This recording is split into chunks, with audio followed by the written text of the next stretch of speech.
Bonjour et bienvenue sur Anglais Cours Club. Aujourd'hui, nous allons voir comment on dit déjà en anglais, puisqu'il y a en fait 4 mots qui expriment déjà, là où nous en français, nous n'en avons qu'un.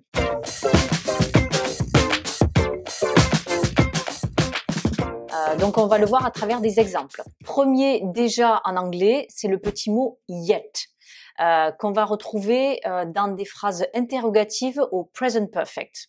Exemple, have you done your homework yet? Donc là, vous voyez qu'on a yet à la fin de la phrase interrogative.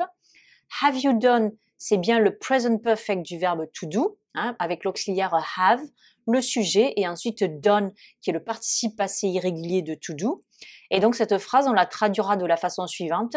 As-tu déjà fait tes devoirs? Donc le déjà, il est en français avant le participe passé, fait, mais attention, en anglais, il est à la fin. Le yet est à la fin de la phrase. Deuxième façon de dire déjà, c'est avec le mot already.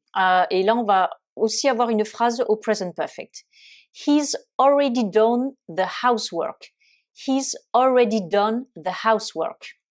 The housework, c'est donc le ménage. Attention, ne pas confondre avec the homework qu'on a vu précédemment, qui est donc les devoirs. Donc, he's already done, c'est la contraction de he has already done.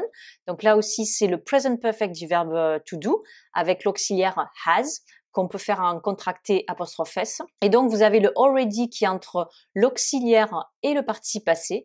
Et cette phrase se traduit par « il a déjà fait le ménage ». Donc, ici, en français aussi, on a le déjà avant le participe passé. Autre façon de dire déjà, c'est qu'on va poser une question sur une expérience passée et là on va toujours avoir notre phrase donc au present perfect. Have you ever been to Lebanon? Est-ce que vous êtes déjà allé au Liban? Donc have you ever been to Lebanon? Est-ce que vous êtes déjà allé au Liban? Est-ce que tu es déjà allé au Liban?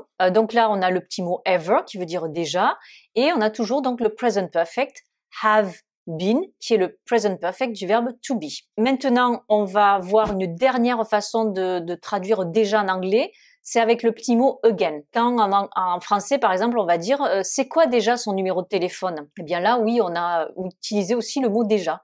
En anglais, on le traduira ainsi « What's her cell phone number again ?»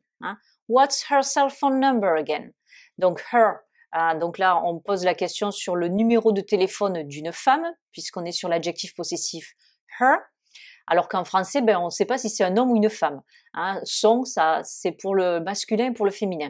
Mais en anglais, her, ça va être féminin, et his pour le masculin. Cell phone, c'est l'anglais américain pour le téléphone portable. C'est le diminutif de cellular.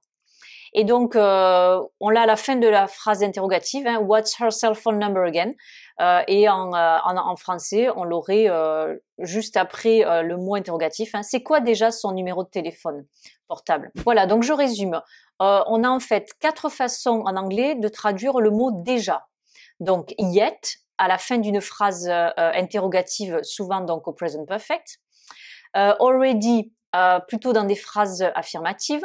Ever, souvent dans une phrase interrogative au present perfect, et again dans un autre contexte. Voilà, j'espère que cette leçon vous aura aidé à y voir un peu plus clair dans la traduction du mot déjà en anglais. Sur ce, je vous souhaite une très bonne journée et je vous dis à très bientôt pour de nouvelles aventures en anglais. See you pretty soon for a new adventure in English. Bye bye!